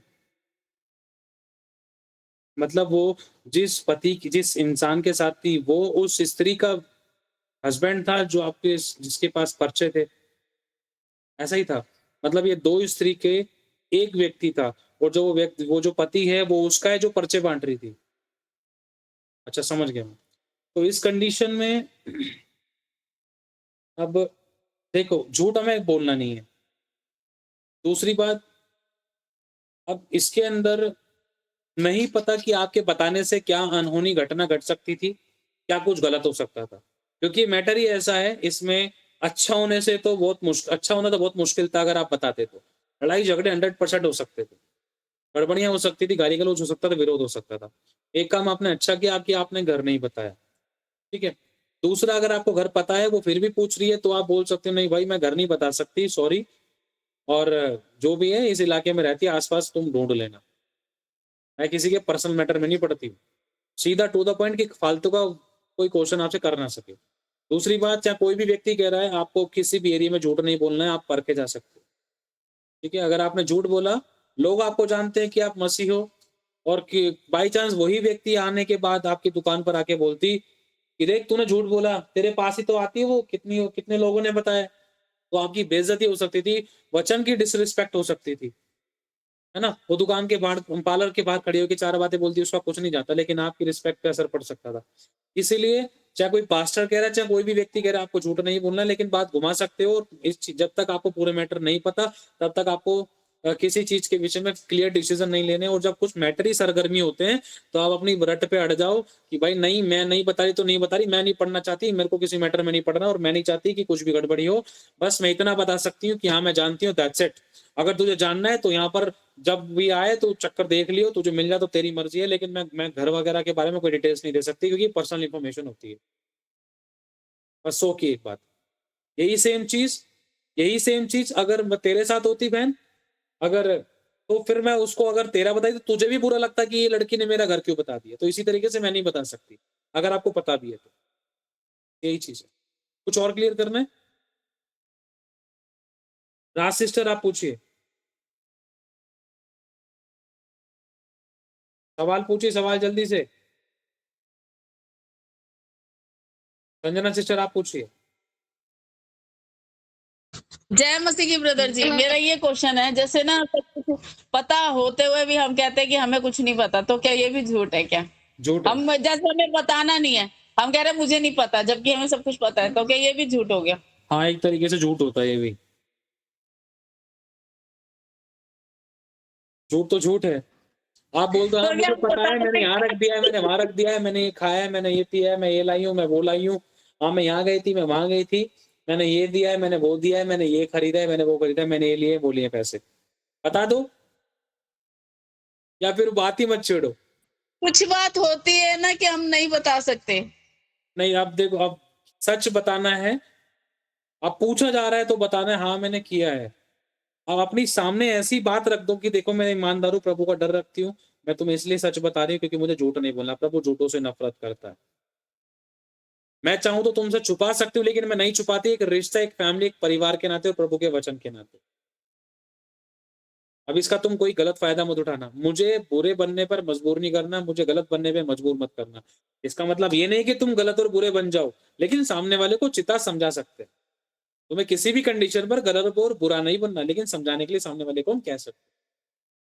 कोई व्यक्ति आपसे जबरदस्ती ना करे, समझ गए? झूठ नहीं बोलना है, झूठ तो झूठ है।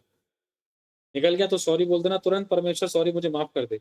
ये नहीं कि झूठ बोल, हाँ झूठ बोल देते हो, आजा आजा आजा, हाँ नहीं मैं घर पे नहीं हूँ, सॉरी प्रभु मुझे माफ कर दे, मैंने झूठ बोल दिया। ये चीज तो अलग ही है, फिर ये तो फिर हम पंगे ले रहे हैं, हम मजे ले रहे हैं। समझ पा रहे हो? ये चीज गलत है।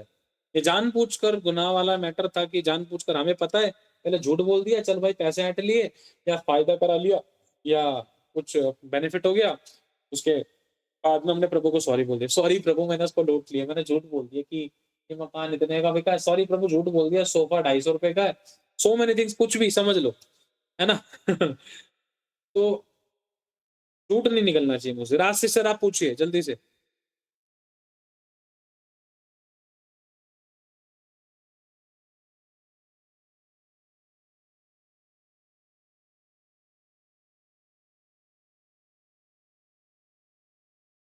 जय मसीह की भैया। हमारा सवाल ये था भैया कि मतलब कहीं हम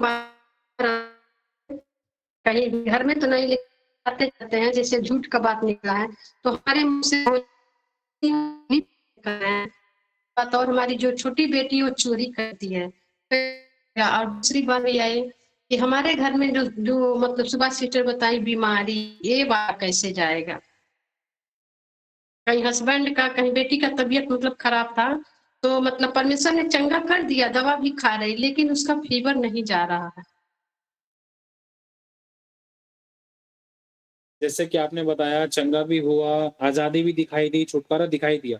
कोई भी प्रार्थना का विषय हाँ, अगर लेकिन सभी लोग ध्यान से सुने, किसी का भी कोई भी प्रार्थना का विषय ऐसा होता है जिसमें आपको कोई तकलीफ थी और उस तकलीफ के लिए आपने प्रार्थना की, वो चली गई। उस तकलीफ के लिए आपने दवाई खाई, वो चली गई।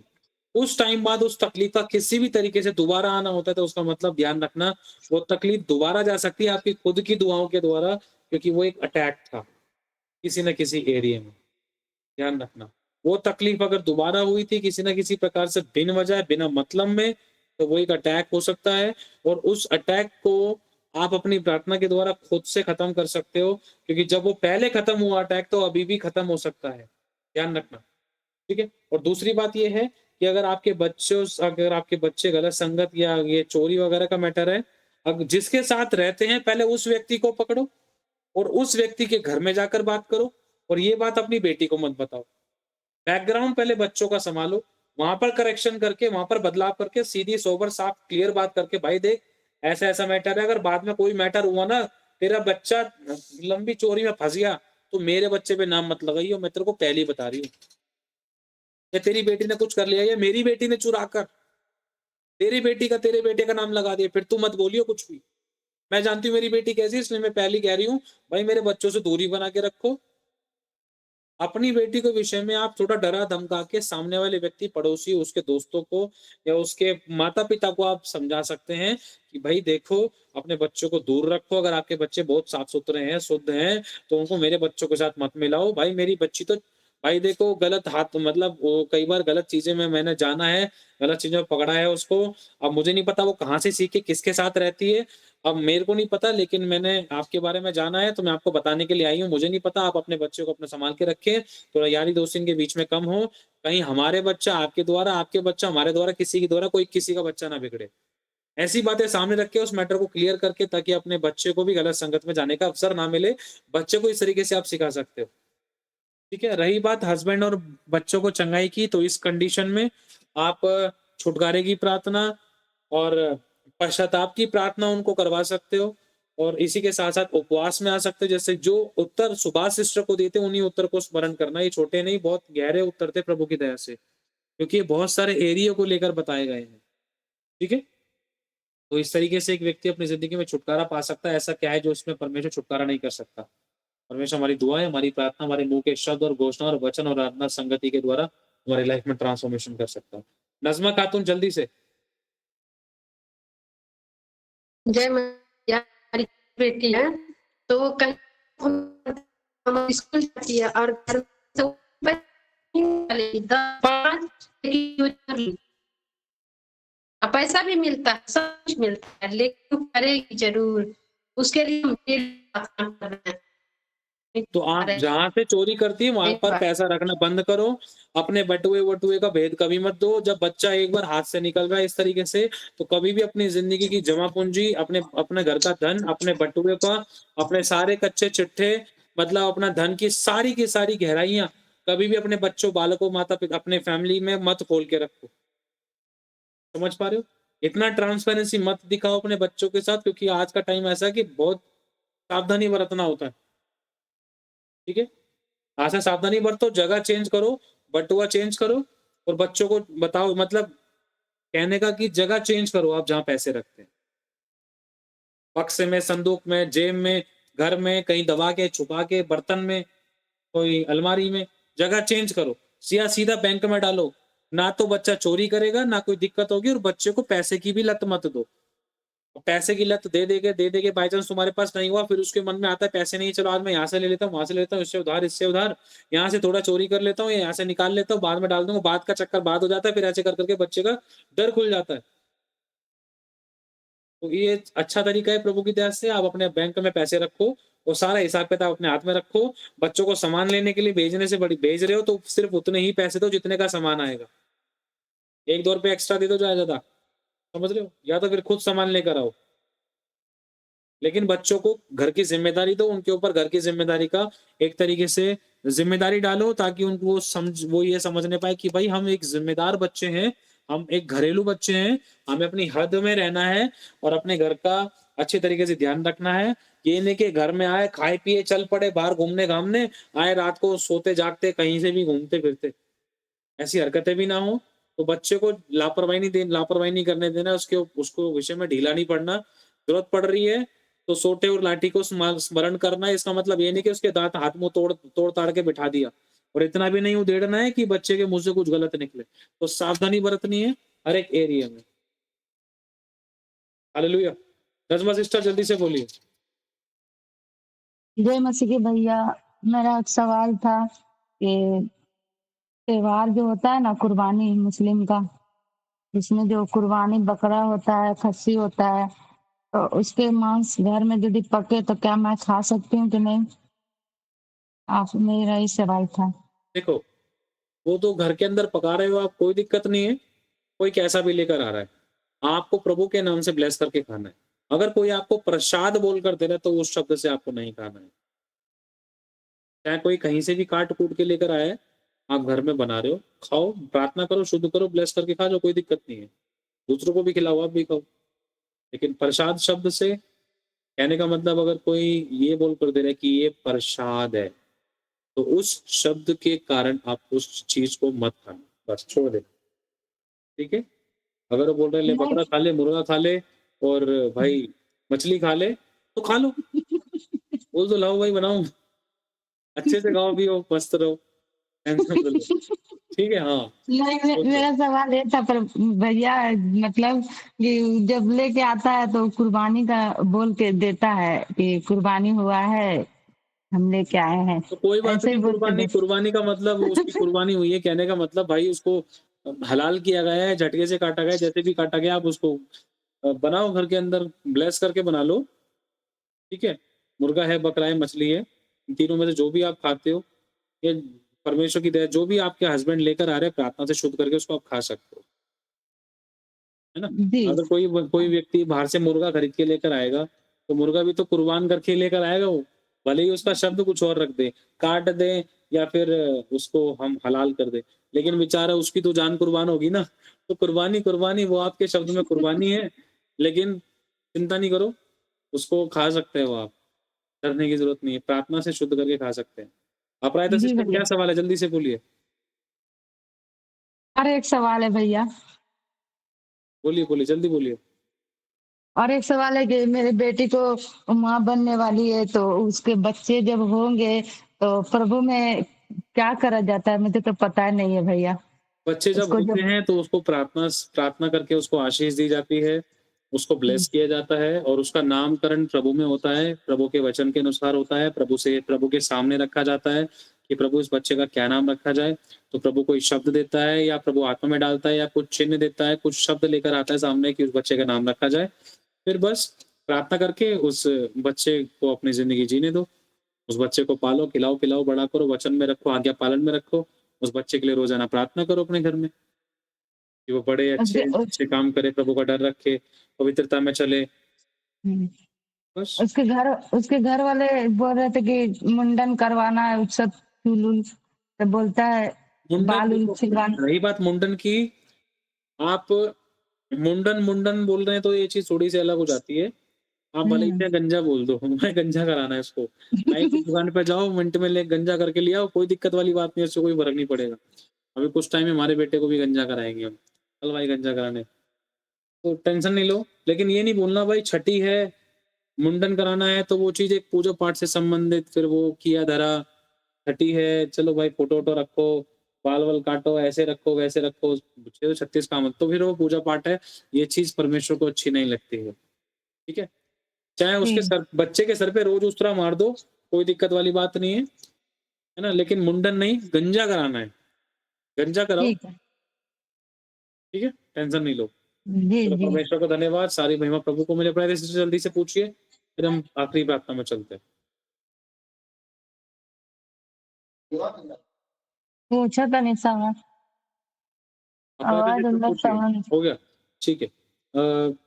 चलो हम आगे बढ़ते हैं। परमेश्वर को धन्यवाद, मैं विश्वास करता हूँ प्रभु की दया से, प्रभु की आत्मा के द्वारा हम सभी को उत्तर मिला और मेरे को भी खुशी हुई। सवाल बहुत कठिन आए और पवित्र आत्मा ने हमारी मदद सहायता करी। सच में होली स्पिरिट बहुत सामर्थी शक्तिशाली मास्टर है हमारे, और मैं प्रभु जी का धन्यवाद देता हूँ। परमेश्वर ने हमारी मदद सहायता करी। किसी को कुछ भी गलत तो नहीं लगा ना भैया? कई बार हम उदाहरण ले लेकर ऐसे ही बतला देते हैं, किसी का भी नाम ले लेके बोल-बोल के। ये बुरा मत मानना, ताकि हमारे सभी के समझने में आसान हो। ठीक है? सभी लोग अपनी आँखों को बंद करो। चलो हम प्रार्थना में चलते हैं। धन्यवाद करते हैं प्रभु यीशु मसीह, आपकी तारीफ हो, आपकी बड़ाई हो, आपकी महिमा हो प्रभु, आपका आदर मान सम्मान, आप दया करें, कृपा करें। इब्राहिम, इसहाक और याकूब के परमेश्वर, आप दया के धनी है प्रभु। जो भी इन बातों के उत्तर दिए गए हैं, सिर्फ तेरी सामर्थ, तेरी बुद्धि, तेरी आत्मा, तेरी दया से दिए गए हैं। ना बल से, ना शक्ति से, वरन सिर्फ आप ही की आत्मा के द्वारा हो चुका है।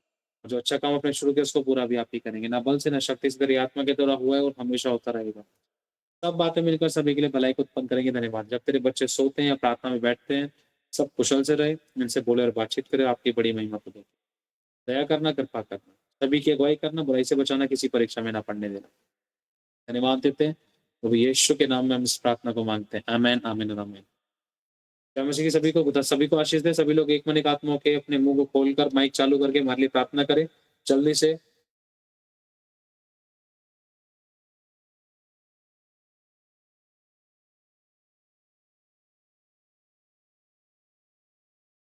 एक बात मैं आप लोगों से और कहना चाहता हूँ, यदि प्रभु आप लोगों को अगवाही करता है तो आप इस मिनिस्ट्री में अपने बीजों को बो सकते हैं खुशी, आनंद और हर्ष के साथ, बिना किसी दबाव के, बिना किसी जोर जबरदस्ती के। अगर आप बोना चाहते हैं तो आपको स्क्रीन पर दिख रहे बारकोड्स के द्वारा आप स्कैन करके अपने बीजों को बो सकते हैं। अगर आपको हमारी अकाउंट डिटेल्स भी चाहिए तो अकाउंट डिटेल के लिए आप वीडियो के नीचे डिस्क्रिप्शन में से आप हमारे अकाउंट डिटेल्स के द्वारा अपने बीजों को बो सकते हैं। और आप लोग अपने अपने 10वें हिस्से अपने अपने चर्चेज में दीजिए, जहाँ कहीं भी आप जाते हैं वहाँ पर ईमानदार वफादार रहें। यदि आप नहीं भी बो पाए इस मिनिस्ट्री में तो भी कोई प्रॉब्लम नहीं है, आप लोग दुआ करोगे तो वो भी बहुत बड़ी बात है। खुदा आपकी सोचों पर भी बहुत आशीष दे, आपकी प्रार्थनाओं के बीजों पर, आपके धन के बीजों पर परमेश्वर बहुत ऐसे बरकत दे, रुकी हुई ब्लेसिंग को ले, किसी बली वस्तु की कभी आपको कोई घटी ना हो, हमेशा भला चंगा रखे और अच्छी सेहत दे। और यदि आपको प्रभु कर सकते हैं, इस वीडियो को शेयर कर सकते हैं, आशीष पाए, आशीष का कारण बने। खुदा सभी को संभाल के रखे। God bless you so much. खुदा सभी को आशीष दे।